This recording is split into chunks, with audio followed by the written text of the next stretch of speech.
Fala, pessoal! O texto que encontramos no Evangelho de Mateus, capítulo 25, dos versículos 14 a 30, é muito, mas muito mais do que só uma daquelas passagens históricas antigas. Na nossa análise de hoje, a gente vai desvendar a famosa parábola dos talentos. Exatamente. E o que é realmente fascinante aqui é um mergulho profundo na psicologia humana, sabe? Não é apenas uma narrativa sobre mestres e servos, é uma exploração da filosofia da mordomia e, principalmente, da verdadeira tragédia que acontece quando a gente permite que o medo dite as nossas decisões mais cruciais. Para guiar nossa conversa, a gente estruturou essa análise em 6 pontos diretos. 1. O que é um talento? 2. A entrega das responsabilidades. 3. O peso do medo. 4. O retorno e o acerto. 5. As consequências da inação. E 6. A filosofia da mordomia. Vamos lá. Parte 1. O que é um talento? E vamos entender esse conceito básico.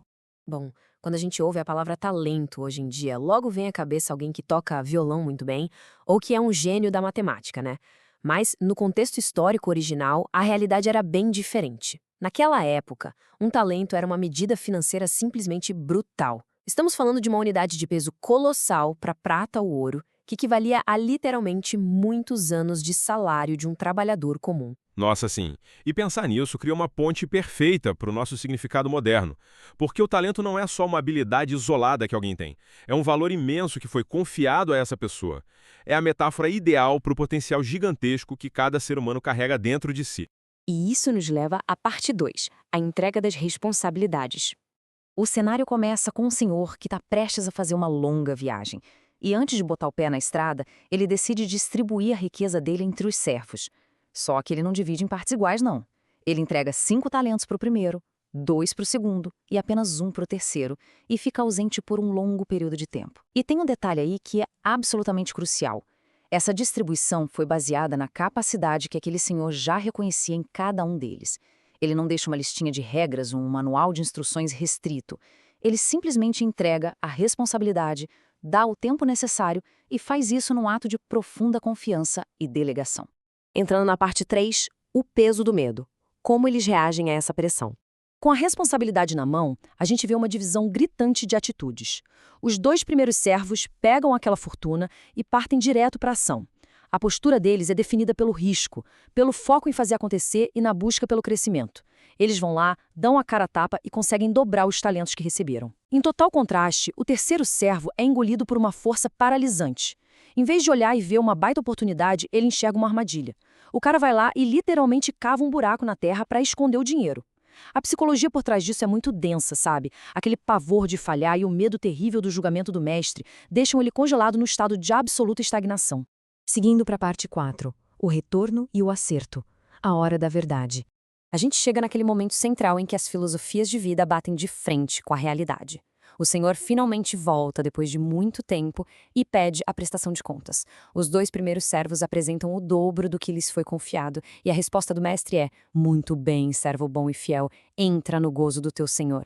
E vale muito a pena observar profundamente a natureza desse prêmio. A recompensa por um trabalho arriscado e bem feito não é uma aposentadoria antecipada ou o descanso absoluto. Na verdade, é assumir uma responsabilidade ainda maior.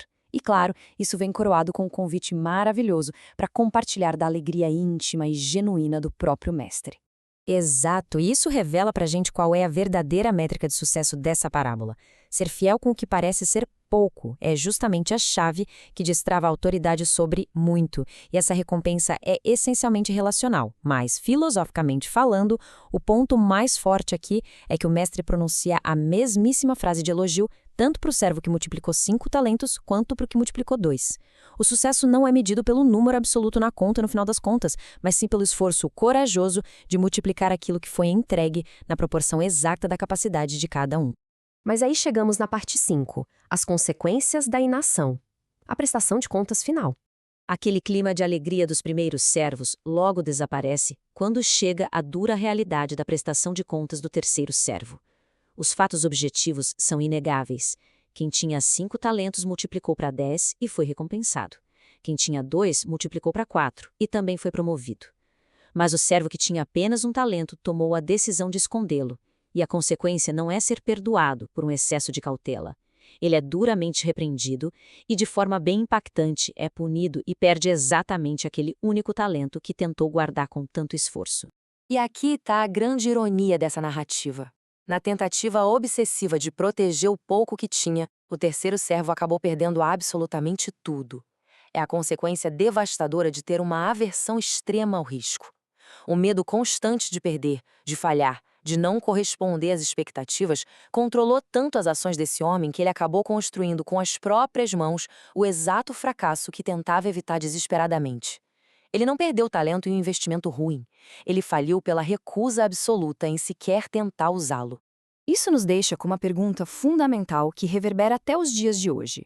Afinal, por que o medo paralisa tanto? O servo na parábola admitiu o seu medo porque achava o seu mestre alguém severo e implacável.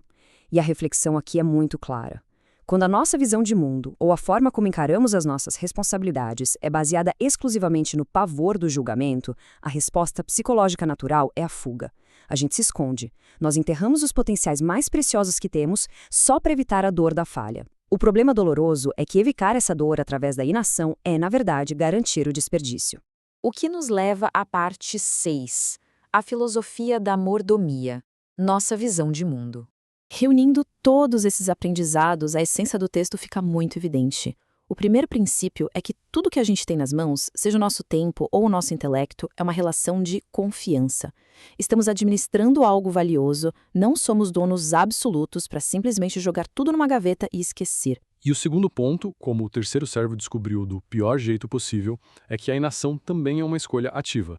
Decidir não fazer nada já traz consequências muito, mas muito pesadas. Com certeza. O terceiro ponto é que o crescimento no mundo real sempre exige que a gente abrace o risco. Sem a vulnerabilidade da tentativa, não existe retorno algum. E, para fechar, o quarto ponto. O potencial humano precisa ser exercitado para ter alguma utilidade. Um dom latente que nunca é colocado em prática simplesmente não existe. O que nos traz a reflexão central de toda essa nossa análise. O maior risco que podemos assumir na nossa jornada é a recusa total em correr qualquer risco. Essa busca desmedida por uma segurança absoluta é o inimigo número 1 do crescimento pessoal. Portanto, a pergunta que precisa ficar ecoando em nossas mentes após analisar essa parábola é: o que vai acontecer com os dons, as aptidões e os potenciais que simplesmente deixamos enterrados na terra fria do medo?